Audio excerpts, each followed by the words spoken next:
The data you gather through ongoing assessment of the patient informs the decisions that you make in order to provide appropriate care. Taking a systematic approach to assessment allows you and the team to focus on identifying and addressing the most critical problems first, and helps to ensure that important details about the patient's condition and underlying causes are not overlooked.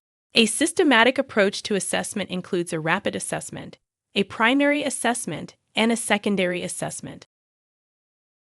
The rapid assessment is a quick survey to ensure safety. Form an initial impression about the patient's condition, including looking for life-threatening bleeding, and determine the need for additional resources. You can gain a great deal of preliminary information very quickly just by looking at the patient. For example, does the patient appear to be unresponsive? Is the patient speaking? Does the patient appear to be working to breathe? Does the patient's skin appear to be its normal color? Or does it seem pale, ashen, cyanotic, or flushed? Does the patient appear to be diaphoretic? Is there any fluid or blood coming from, on, or near the patient? Is there life-threatening bleeding? If the patient is responsive, perform the primary assessment and provide emergent and initial interventions. Position the patient as appropriate for their clinical condition and perform the secondary assessment as the patient's condition allows. Continually reassess the patient, recognize issues, and provide care as needed. If the patient is unresponsive, call for additional resources, the rapid response or resuscitation team, and the resuscitation equipment or cart. Simultaneously check for breathing and a central pulse for no more than 10 seconds. While completing the breathing and pulse check, look a second time for life-threatening bleeding. Quickly scan down the patient's body, looking for blood or other signs of life-threatening bleeding that you might not have seen initially. If the patient is able to speak to you in a normal voice, then the airway is patent. If the patient's airway is not open and clear, airway must be restored immediately and maintained. Methods of ensuring and maintaining a patent airway include patient positioning, manual maneuvers, such as the head tilt and chin lift technique, and the jaw thrust maneuver. Techniques for clearing an airway obstruction. For example, abdominal thrusts or foreign body removal using forceps with direct laryngoscopy. Suctioning. Placement of an oropharyngeal airway or nasopharyngeal airway. Placement of an advanced airway. Assess breathing rate, depth, and rhythm and observe for chest rise. Auscultate for the presence or absence of breath sounds, the presence of abnormal breath sounds, for example, wheezes, rales, ronchi, or stridor, and for bilateral equality. Establish pulse oximetry to monitor oxygen saturation and, if necessary, provide the minimal level of supplemental oxygen needed to maintain an oxygen saturation of at least 94%, but not more than 99%. Establish capnography to monitor the adequacy of ventilation. In tidal carbon dioxide, EDCO2, values in the range of 35 to 45 mmHg confirm adequacy of ventilation. If necessary, support ventilation with bag mask-assisted ventilation, non-invasive ventilation, or invasive ventilation.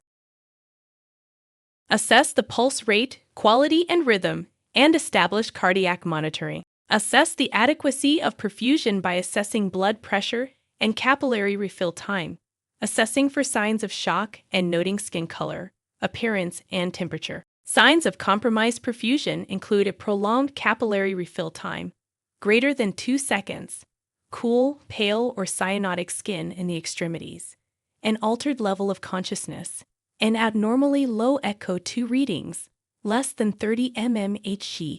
If time and resources permit, obtain a 12-lead ECG. Determine whether the patient needs defibrillation, cardioversion, or pacing. Establish vascular access for the administration of fluids, medications, or both. Perform quick assessments to gain information about the patient's neurologic status. Assess the patient's level of consciousness using the VPU mnemonic: alert, verbal responsive, pain responsive, unresponsive. Assess orientation to person, place, and time. Check the pupils for size, equality, and reactivity to light. Measure the patient's blood glucose level. Hypoglycemia can cause changes in level of consciousness and is easily corrected. If stroke is suspected, conduct a neurologic examination using the National Institutes of Health Stroke Scale, NIS, or similar assessment tool. As the last step of the primary assessment, check the patient's body for obvious signs of injury or illness, such as bleeding, bruises, rashes, and deformities. Note skin color, appearance, and temperature. Remove clothing as needed to inspect the head, ears, face, and neck, the anterior and posterior trunk, and the upper and lower extremities. If the patient has a suspected head, neck, spinal, or pelvic injury, remember to consider spinal motion restriction while turning the patient over.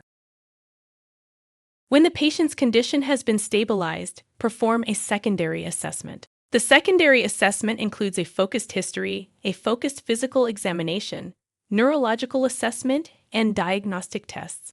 The goal of the secondary assessment is to gather more detailed information that will allow you to narrow the list of differential diagnoses and discover underlying treatable causes. Focused history. The focused history can be obtained by collecting data following the sample mnemonic. S. Signs and symptoms. A. Allergies. M. Medications. P. Past medical history. L. Last intake and output. E. Events. The information gathered from the rapid and primary assessments, as well as the focused history, will assist you in determining the primary area of concern and the extent of the focused physical assessment. For example, if the primary area of concern is respiratory, then the areas of focus may include the head, neck, and chest. In addition to completing a focused physical exam, a complete head-to-toe assessment should also be performed. The reassessment of patient is very important in a secondary assessment to evaluate patient response to the initial and primary management. Diagnostic tests may be ordered to assist in identifying underlying causes, including potentially reversible causes, narrow the list of differential diagnoses, aid in determining candidacy for or contraindications to planned therapeutic interventions. For examples, blood tests, imaging studies, and electrocardiography.